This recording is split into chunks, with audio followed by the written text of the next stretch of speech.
Cleveland, Mississippi for the Cleveland 50 Nights of Lights, and have enjoyed our time here today for sure. Beautiful day, beautiful setting, beautiful town. Joining us now, Willie Simmons, the Central District Transportation Commissioner. Commissioner, thanks for coming on Middays. Always good to see you, sir.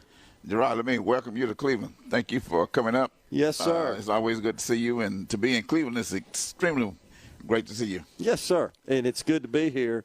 Everybody has been just a delight to talk to. And the one thing that is common and resonates, Commissioner, in talking to the mayor and the president of Delta State, Gary Gaines Paletti, my friend, old friend, Alderman at Large, the Visit Cleveland folks, Sean Johnson, the Grammy Museum, Emily Havens. Anyhow, all of them really share the common love and passion for this community. They're just good people. That's what it's about. You had some great guests. I heard a few of them, and they spoke well of Cleveland and the surrounding area. And I echo all of that because Cleveland is a great place to be. I consider it to be somewhat of the shining light and star of the Mississippi Delta. It's a growing community. Mel Niles and his administration is doing a great job in growing it. And we have a lot of support coming from the public sector as well as the private sector for Cleveland. Yeah, it sure seems so, Commissioner. And the one thing that struck me is I have shared that I remember coming here as a child with my father. He used to call on a couple of the merchants here, the department stores. He was in a clothing rep.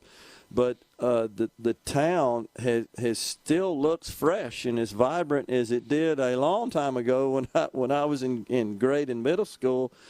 But I think that's a testament to the people that live here that want to keep it vibrant and thriving, and they've done so, and it's paid off economically for them as well.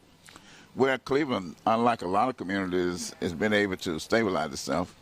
And with all of the hardships and the challenges that we have had with the economy, and then COVID-19 hitting, Cleveland business community has been able to withstand that. The local community support Cleveland.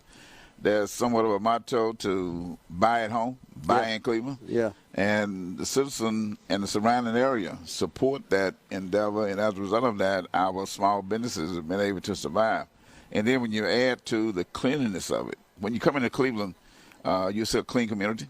Right. We have the Grammy Museum, Delta State University, and these 50 Nights of Lights is just beautiful, which fires the place up at the nighttime and brings citizens from all over the world. What a great idea it was, because it seems like it's gotten bigger and better, and you can tell the folks here are really proud of it. And the merchants in the area, the stores, the shops, those that make their living here and have their businesses here in Cleveland, they have tremendously benefited from the 50 Nights of Lights. It's just good to see when you have the private sector and the public sector working together like that for something good for the community and the citizens. That's really the only way a community is going to survive. No doubt. When you are able to pull the political group into the mix, you get the public sector and the private sector, with the business community stepping up and not just saying we're supportive, but they actually put their monies into it. Becky Nowell, the First Lady of Cleveland, the mayor's wife, kind of led the charge along with Lucy Johnson and others in putting together the 50 Nights of Light. That has been good for Bolivar County. It's good for Mississippi Delta because we have folks coming from all over. Yeah. And when they come, they just don't come to see the lights. They come and they add value to their visit by staying over. We have hotels that's coming up like the Kite House that came on with a rooftop view of the nights lights, and then other hotels that have come into the area. So as a result of that, Cleveland, I think, is becoming a destination point.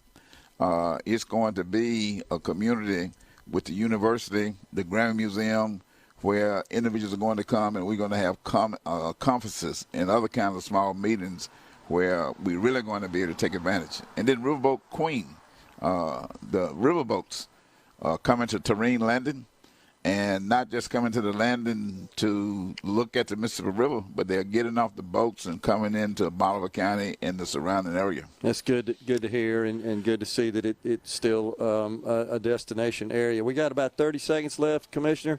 Really quick, what's going on? What's really priority right now for you from your department area? From the commissioner, priority is to enhance the highways, the infrastructure system, so that individuals, tourists, and business community can get into Cleveland and get out and feel comfortable with coming in with a good highway system. And that's what we're working on to make it work. I know we'll be talking more. We got the legislative session coming up. I know you're going to be meeting with the legislators to make sure they know. We've already started talking to them and asking them and thanking them for what they did. Sure. You know that we got a $1.4 billion budget, which is the largest we've had. And we ask them to continue to do that and give us more to build our highways and infrastructure system. Always good to see you, sir. Appreciate you coming on. We're out of here today, folks, from Cleveland, Mississippi for the 50 Nights of Light.